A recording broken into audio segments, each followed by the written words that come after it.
Definisi nyeri menstruasi. Nyeri menstruasi atau dysmenorrhea adalah keadaan yang dimana nyeri ataupun kram terjadi di perut bagian bawah. Keadaan ini muncul ketika sebelum menstruasi ataupun pada saat menstruasi. Pada sebagian orang, nyeri menstruasi atau dysmenorrhea terjadi hanya bersifat ringan, namun pada sebagian yang lainnya, nyeri menstruasi atau dysmenorrhea ini bersifat berlebihan dan terkadang mengganggu aktivitas kehidupan sehari-hari. Penyebab nyeri haid atau dysmenorrhea yang dialami wanita saat menstruasi bisa disebabkan oleh beberapa faktor. Yang pertama itu kontraksi otot pada rahim.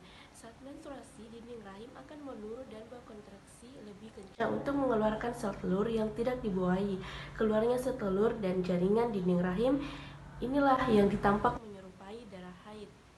Kontraksi ini dapat menekan pembuluh darah yang mengelilingi rahim sehingga memutus suplai darah dan oksigen ke rahim. Kondisi tersebut menyebabkan jaringan rahim melepaskan bahan kimia yang menimbulkan rasa nyeri seperti prostaglandin. Prostaglandin dapat membuat otot rahim berkontraksi semakin kencang sehingga menimbulkan rasa nyeri haid. Zat ini juga dapat menimbulkan beberapa keluhan lain saat haid seperti mual, mules, lemas, dan sakit kepala. Setelah menstruasi selesai, jumlah prostaglandin akan berkurang sehingga nyeri haid dan gejala lainnya pun bisa mereda dengan sendirinya. Penyebab kedua dari nyeri haid atau menstruasi yaitu sesuai kondisi atau penyakit tertentu yang dialami. Nyeri haid atau dysmenorrhea terbagi menjadi dua jenis, yaitu primer dan sekunder. Dysmenorrhea primer adalah rasa nyeri yang umumnya dialami wanita terutama di masa awal menstruasi. Sementara itu, dysmenorrhea sekunder merupakan rasa nyeri yang disebabkan oleh beberapa penyakit atau kondisi seperti endometriosis, radang panggul, adenomyosis, fibroid atau miom, yaitu tumor di dinding rahim yang tidak bersifat kanker, serta efek samping penggunaan alat kontrasepsi dalam rahim. Selain itu, nyeri haid juga biasanya disebabkan oleh penyakit lain seperti masalah pada kandung kemih atau saluran indung telur, serta penyempitan leher rahim.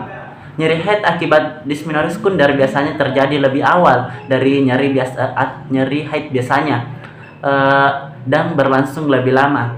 Nyeri haid dysmenorrhea sekunder umumnya juga dapat disertai gejala lain seperti menstruasi tidak teratur, keputihan yang kental dan berbau, perdarahan di antara masa menstruasi, serta nyeri saat melakukan hubungan seksual.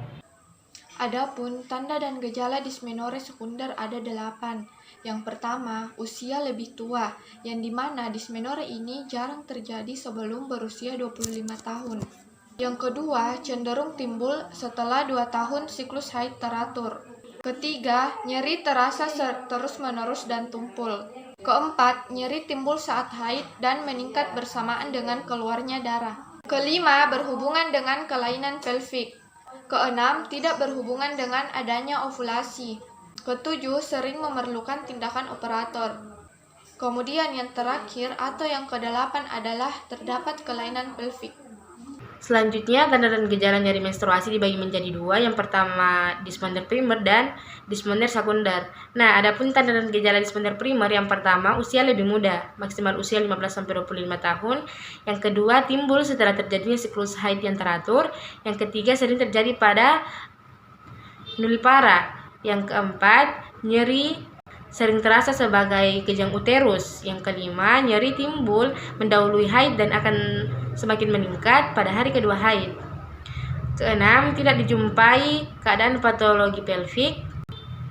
Yang ketujuh, hanya terjadi pada siklus haid yang ovulatorik. Yang kedelapan, sering memberikan respon terhadap pengobatan medikamentosa. Yang kesembilan, pemeriksaan pelvik normal. Kesepuluh, sering disertai dengan mual, muntah, diare, kelelahan, dan nyeri pada kepala. Menurut Provarawati dan Misaro 2010 ada beberapa cara penanganan dysmenorrhea. Yang pertama, kompres perut bagian bawah yang nyeri atau kram dengan botol atau handuk panas sambil duduk atau berbaring. Yang kedua, minum obat pereda nyeri yang dapat membantu mengurangi gejala nyeri akibat menstruasi seperti aspirin atau ibuprofen yang dapat bekerja sebagai antiprostaglandin yang dapat meredakan nyeri. Yang ketiga, kurangi konsumsi minuman yang berkafein seperti kopi, teh, dan minuman bersoda yang dapat langsung berpengaruh pada sistem saraf dan memperparah gejala PMS. Yang empat, olahraga teratur dan memperbanyak aktivitas fisik yang dapat membantu mengatasi gejala pramenstrual dan keluhan ketika menstruasi datang. Yang terakhir, gerakan relaksasi yoga tertentu yang dapat mengurangi nyeri ketika menstruasi. Salah satunya adalah pose anak. Nah, selanjutnya adalah komplikasi yang akan terjadi pada nyeri haid atau yang disebut dengan dysmenorrhea. Gejala yang akan timbul pada saat nyeri haid yang pertama itu mual dan muntah, letih dan lesu, kemudian merasa depresi, pusing, bahkan bisa pingsan. Dan jika tidak ditangani akan menyebabkan infertilitas dan gangguan fungsi seksual dan penurunan kualitas hidup. Nah, selanjutnya yaitu pencegahan nyeri menstruasi atau dysmenorrhea, di mana pencegahan nyeri menstruasi atau dysmenorrhea ini meliputi penata laksanaan farmakologi serta non-farmakologi. Yang pertama yaitu terapi farmakologi. Nah, upaya penanganan dari terapi farmakologi ini meliputi pemberian obat analgetik, tujuannya yaitu untuk meredakan nyeri, serta pemberian obat-obatan paten lainnya yang banyak dipasarkan. Kemudian yaitu terapi hormonal. Nah, adapun tujuan dari terapi hormonal ini adalah untuk menekan ovulasi. Sifatnya itu hanya bersifat sementara, hanya untuk membuktikan apakah benar gangguan yang dialami itu merupakan benar-benar gangguan nyeri menstruasi atau dysmenorrhea. Nah, tujuan ini bisa dicapai dengan memberikan salah satu jenis pil kombinasi kontrasepsi. Nah, yang kedua yaitu terapi non-farmakologi, di mana terapi non-farmakologi ini merupakan salah satu alternatif komplementer yang dapat digunakan untuk menangani nyeri menstruasi atau dysmenorrhea tanpa menggunakan obat-obatan. Nah, tujuan dari terapi non-farmakologi itu sendiri yaitu untuk meminimalisir zat-zat kimia yang terdapat dalam obat.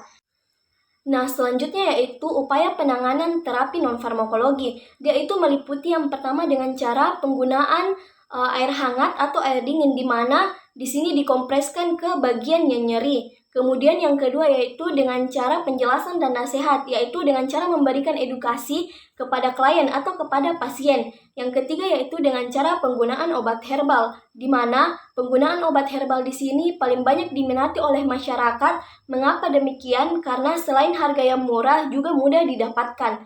Nah, yang terakhir yaitu teknik relaksasi. Teknik relaksasi ini hampir sama dengan penggunaan obat herbal. Mengapa demikian?